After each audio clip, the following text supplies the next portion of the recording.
Selamat pagi teman-teman mahasiswa semester 3 Prodi Fisioterapi Dinkes Katolik Santo Yohanes Paulus Surabaya.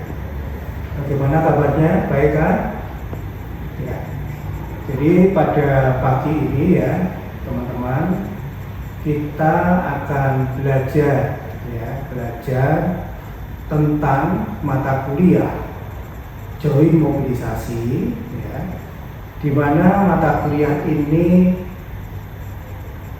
mempunyai 5 SKS, beban SKS-nya 5, yaitu 2 teori, kemudian 3 praktek. Kalau kita melihat dari beban kuliah ini memang cukup besar ya. Jadi dengan beban kuliah ini nanti teman-teman diharapkan ya, melalui beberapa kali pertemuan. Dalam hal ini kalau saya melihat dari RPS-nya itu kita nanti berjumpa 16 kali pertemuan, dimana setiap atau perlu 16 minggu pertemuan ya, dimana di situ nanti setiap kali kita pertemuan itu kurang lebih adalah memerlukan 10 atau 100 menit untuk teori, kemudian 170 kali 3 untuk prakteknya. Jadi Anda bisa membayangkan ini memang perlu sesuatu yang banyak waktu, sehingga diharapkan nanti teman-teman itu selesai mempelajari mata kuliah ini, harapannya adalah yang pertama, teman-teman nanti mampu memahami tentang konsep dasar join mobilisasi ya. Selain memahami ya, teman-teman juga nanti melakukan ya. Jadi memahami dan melakukan tentang join mobilisasi. Nah, dalam hal ini yang dimaksud dengan mobilisasi sendi itu nanti belajarnya adalah tentang sendi bahu misalnya, kemudian siku, pergelangan tangan maupun jari-jari tangan ya. Tapi selain itu nanti ada juga belajar tentang sendi hip joint, kemudian sendi lutut, pergelangan kaki dan jari-jari kaki ya. Nah, dalam seperti yang tadi saya sampaikan, ini 16 minggu untuk belajar ini ya. Kemudian kalau kita melihat RPS yang kesepakatan untuk rencana pembelajaran ini ya, teman-teman kebetulan nanti kita ketemu pada minggu ke-8 yang khusus untuk belajar tentang join mobilisasi pada sendi lutut ya. Kenapa ini harus kita pelajari? Kita tahu bersama bahwa problem di sendi lutut itu sangat besar. Contohnya misalnya kalau pada kasus tertentu, misalnya OA ya, osteoartritis pada sendi lutut. Nah, karena OA ini yang menjadi problem adalah kapsul sendinya, maka ini suatu indikasi untuk diberikan terapi manipulasi. Begitu teman-teman, gambaran sekilas tentang apa yang nanti akan kita pelajari pada mata kuliah join mobilisasi. Ya. Kemudian tangan satu ini nanti mendorong ke arah anterior tibianya. Jadi ini ya. Grade 1 ke grade 3.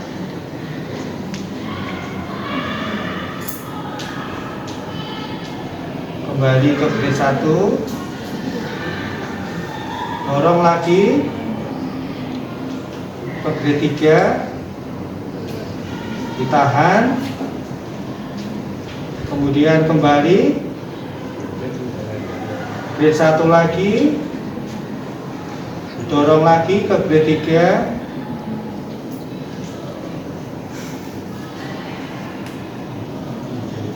ya, dan seterusnya.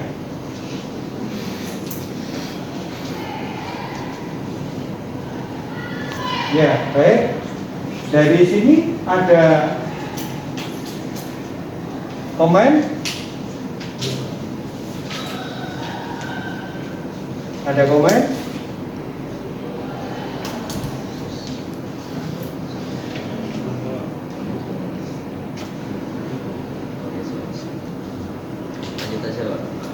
Lanjut ya. Oke. Berikutnya adalah media black. Posisi sudah terletak.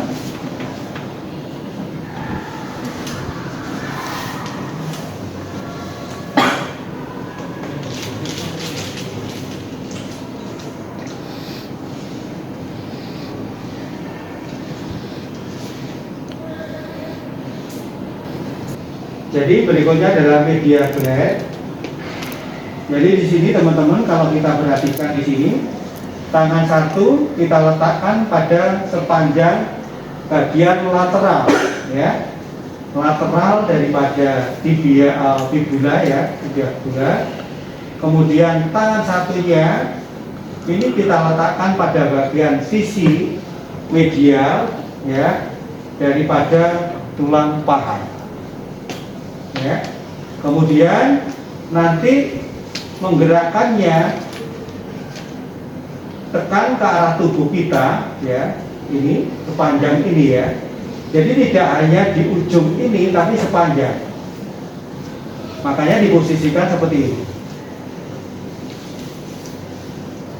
Ya. Ya.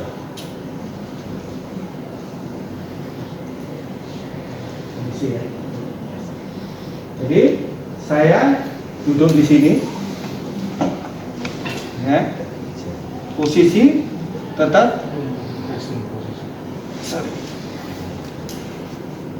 ya. Jadi nanti kita tolong ini dinaikkan, apa diturunkan? Oke.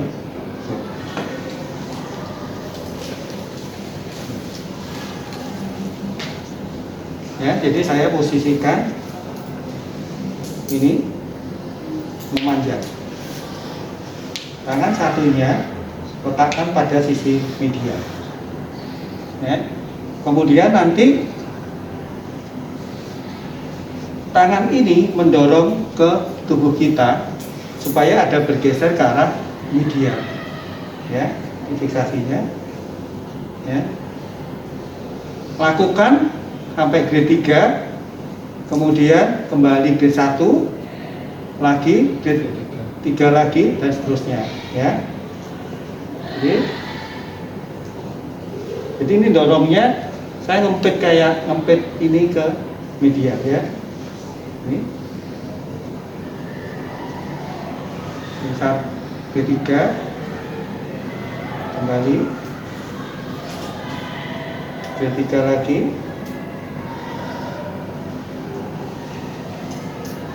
kembali, grade 3 lagi,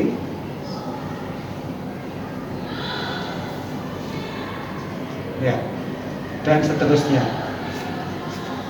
Oke.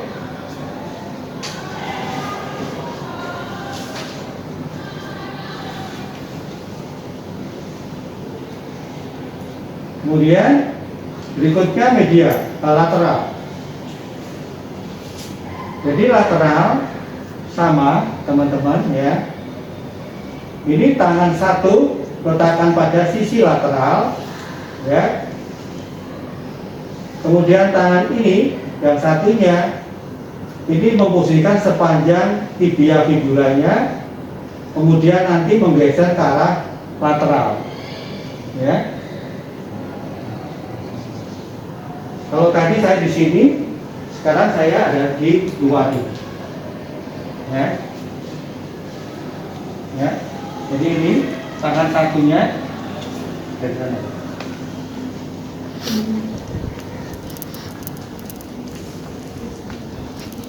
Ya.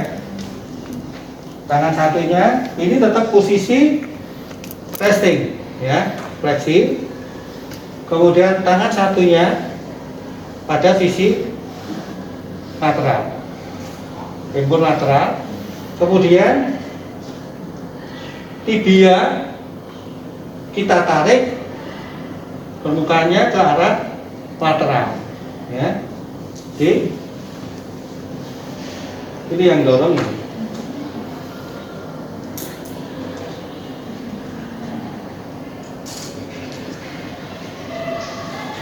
Ketiga,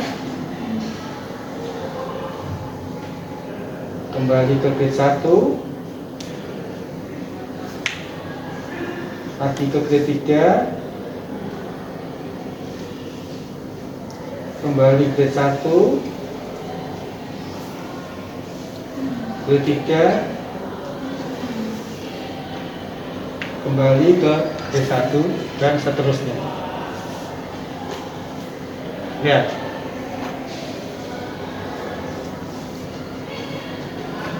Oke.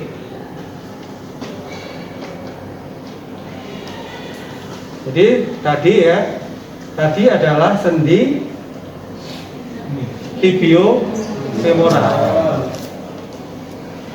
Ada pertanyaan teman-teman? Ya.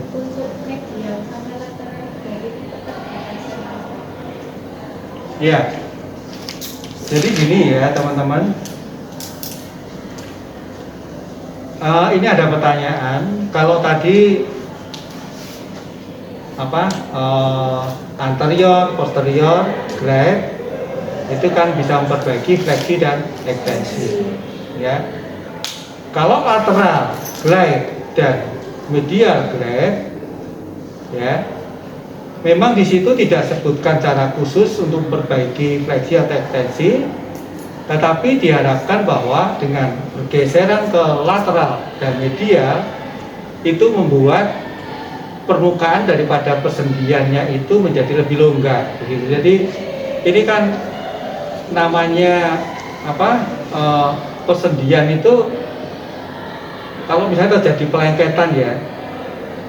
Kalau dia hanya digeser ke arah anterior posterior, pada bagian medialnya itu juga lateralnya kadang-kadang juga ada hambatan, ya. Nah, itu digeser begitu.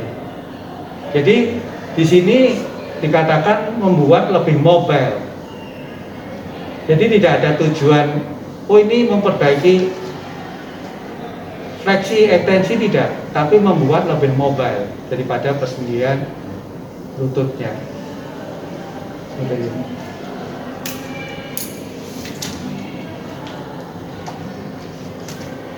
Ada lagi? Ya, Pak. Saya bertanya, Pak, untuk gerakan ini tadi itu perlu melakukan traksi apa langsung mobilisasi atau gimana, Pak? Melakukan traksi dulu, pertamanya langsung dimobilisasi atau mobilisasi langsung, Pak? Jadi ini langsung, ya teman-teman. Jadi langsung mobilisasi. Beda dengan hip joint, ya. Karena posisinya persendian juga berbeda. Kalau hip joint dia kan posisi begini, ya, jadi dia fix sekali, ya. Nah, itu dia harus direnggangkan dulu baru digeser. Tapi kalau sendi lutut beda. Jadi tanpa digerakkan dengan traksi, tidak. Jadi langsung digeser ke arah yang sebenarnya dengan grade 1 pun itu sudah mulai ada dikit bergeseran, tapi tambah lagi sampai grade 3. Ya, gitu. Ada lagi?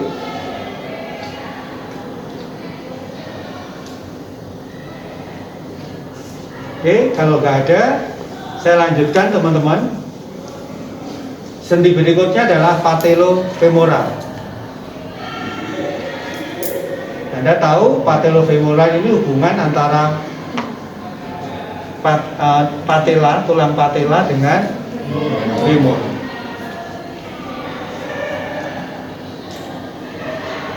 Sendi ini, ya, juga gerakan orientasinya adalah fleksi ekstensi juga, ya. Nanti patella akan bergerak ke arah posterior, femur bergerak ke arah anterior. Tetap restingnya 25-40 derajat fleksi, jangan sampai dilakukan posisi ekstensi, ya. Metodenya adalah superior glide. Teman-teman, di sini dikatakan pada superior bukan memperbaiki fleksi ekstensi, tidak, ya. Ini kalau mobile patella itu membantu lebih mobile, ya. Misalnya kalau hanya dengan anterior posterior glide biasanya masih kurang, sehingga ditambahkan dengan gerakan daripada patellanya, ya. Caranya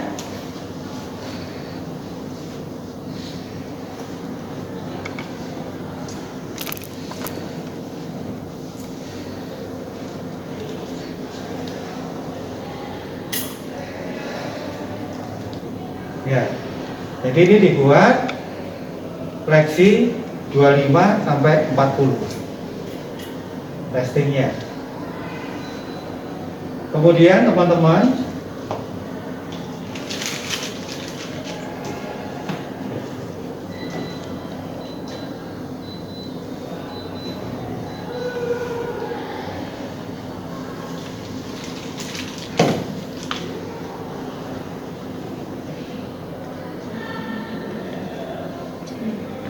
nanti Anda letakkan pada sisi inferior daripada patella. Tanganmu letakkan begini, ya, pada sisi inferior patella. Kemudian tangan satunya, ya. Jadi ini saling memberikan dorongan. Kemudian gunakan berat badanmu untuk mendorong patella ini bergeser ke arah atas, superior, ya. Ini menggunakan badan badan kita, ya.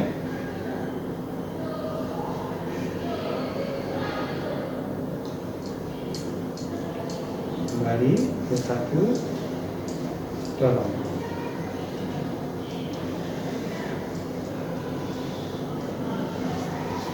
Kembali ke satu, dorong.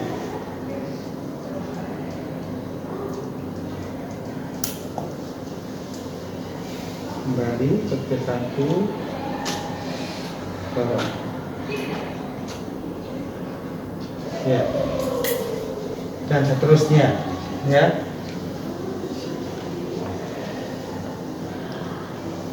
Kemudian berikutnya adalah inferior. Kita tinggal berpindah, ya,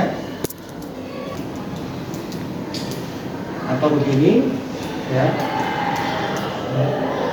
Nanti mendorongnya ke arah inferior, menggunakan berat badan kita, ya.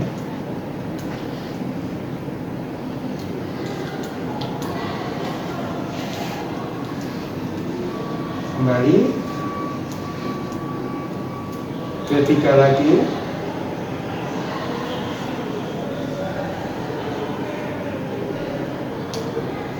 kembali dorong ke arah inferior. Nah, teman-teman, tolong perhatikan tangan saya, ya. Saya selalu memposisikan ini lurus, jadi jangan neguk begini. Kalau neguk itu nanti arahnya tidak akan sesuai, ya. Jadi posisi lurus ini atau begini supaya arahnya betul-betul ke arah inferior, ya. Oke.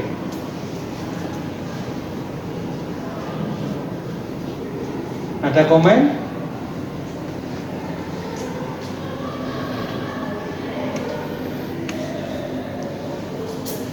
Ada komen? Belum ada. Oke. Kita lanjutkan. Sekarang medial black. Medial black. Tangan kita letakkan begini ya teman. Ibu jari letakkan pada sisi lateral. Ya. Ya. Ketiga, kembali ke 1, dorong ke 3, kembali ke 1, kembali ke 3, kembali ke 1. Kemudian kebalikannya adalah lateral. Anda pindah, tangan ibu jari ya, letakkan pada sisi medial, ya, nanti mendorong ke arah lateral. Ini lebih gampang dibandingkan hip ya, lebih mudah. Lutut,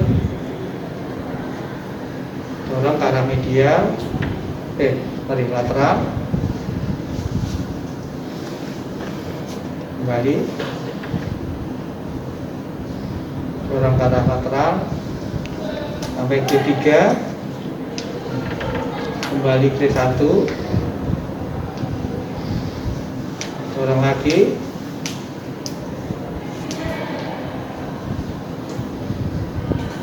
kembali, dan seterusnya. Nanti pada saat melakukan ini apa teman-teman, osilasinya untuk patella Anda tinggal menggerak-gerakkan ya, tinggal gerakan lateral, medial, kemudian ke arah inferior, superior ya.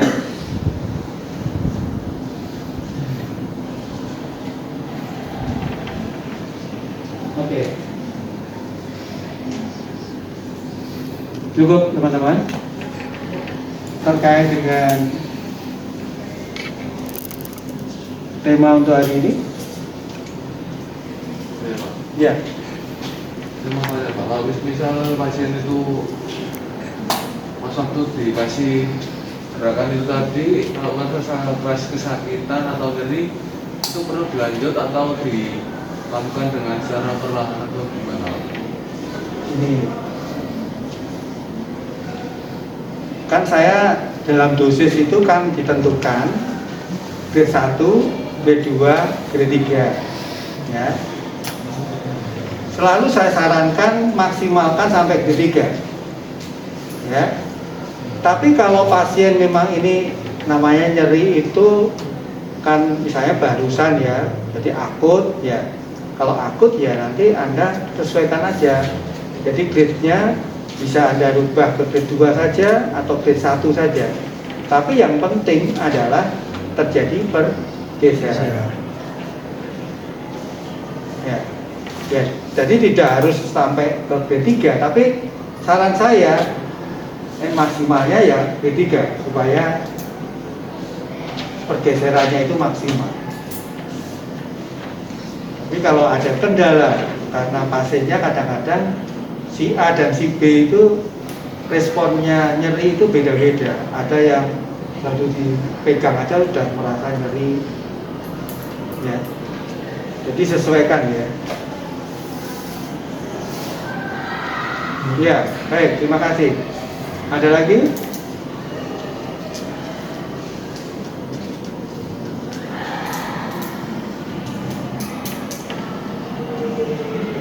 Ya. Tadi distorsinya khususnya 6 kali. Untuk yang untuk video molar dan patella molar apa sama khususnya 6 kali atau bisa? Ya, makasih. Jadi itu gini ya teman-teman, dosis itu kan dibuat standarnya seperti itu ya. Tetapi nanti dalam pelaksanaannya setiap individu akan beda-beda, bisa beda-beda, tergantung kondisi pasien pada saat itu. Ya, jadi dosis yang standar adalah lakukan sampai 6 kali, 6 sampai 8 kali ya, nggak salah ya, 6 sampai 8 kali, kemudian ditahan kurang lebih sampai 5 detik, ya kan? Kemudian lakukan osilasi, kemudian diulang 1 kali sampai 2 kali. Nah itu kan semua kan tergantung sikonnya, jadi kondisi daripada pasien. Ya. Ada lagi?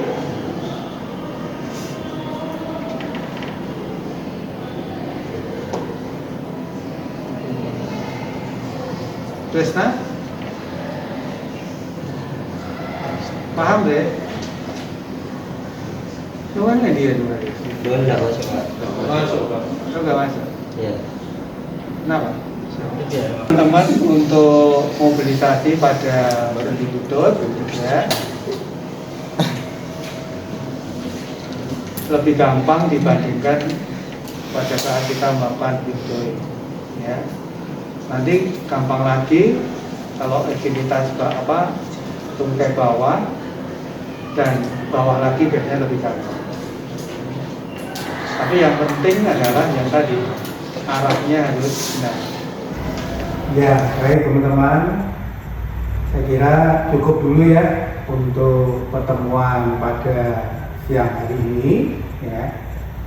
Untuk berikutnya kita akan beralih pada topik yang berbeda. Ya.